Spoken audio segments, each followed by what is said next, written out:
আয়াত ৯ আলিমুল গায়বি ওয়াশ শাহাদাতিল কাবীরুল মুতাআলি। অনুবাদ: তিনি গায়েব ও প্রকাশ্যের জ্ঞানী, মহান, সর্বোচ্চ। তাফসির। ১ নম্বর ফুটনোটের বিবরণ। আয়াতের অর্থ এই যে এটা আল্লাহ তাআলার বিশেষ গুণ যে তিনি প্রত্যেক অনুপস্থিতকে এমনিভাবে জানেন যেমন উপস্থিত ও বিদ্যমানকে জেনে থাকেন।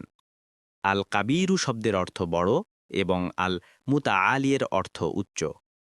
তিনি মানমর্যাদার দিক থেকে যেমন সবার উপরে, ক্ষমতার দিক থেকেও সবার উপরে, অনুরূপভাবে তিনি অবস্থানের দিক থেকেও সবার উপরে। ইবনুল কাইয়িম, মাদারিজুস সালিকিন ১/৫৫। উভয় শব্দ দ্বারা বোঝানো হয়েছে যে তিনি সবার চেয়ে বড়, তিনি সবকিছুর উপরে। ইবনে কাসির। অনুরূপভাবে তিনি সৃষ্ট বস্তুসমূহের গুণাবলীর ঊর্ধ্বে। কাফির ও মুশরিকরা আল্লাহ তাআলার মহত্ব ও উচ্চ মর্যাদা স্বীকার করত, কিন্তু উপলব্ধি দোষে তারা আল্লাহকে সাধারণ মানুষের সমতুল্য জ্ঞান করে তার জন্য এমন সব গুণাবলী সাব্যস্ত করত যেগুলো তার মর্যাদার পক্ষে খুবই অসম্ভব। তিনি সেগুলো থেকে অনেক ঊর্ধ্বে।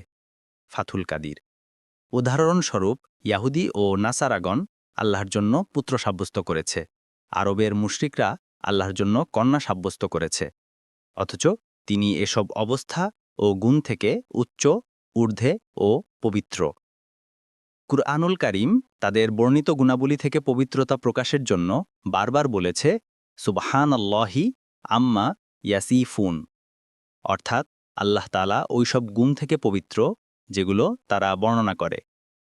প্রথম আলিমুল গায়বি ওয়াশ শাহাদাতি ও তৎপূর্ববর্তী আল্লাহু ইয়ালামু মা তাহমিলু কুল্লু উনসা বাক্যে আল্লাহ তাআলার জ্ঞানগত পরাকাষ্ঠা বর্ণিত হয়েছিল।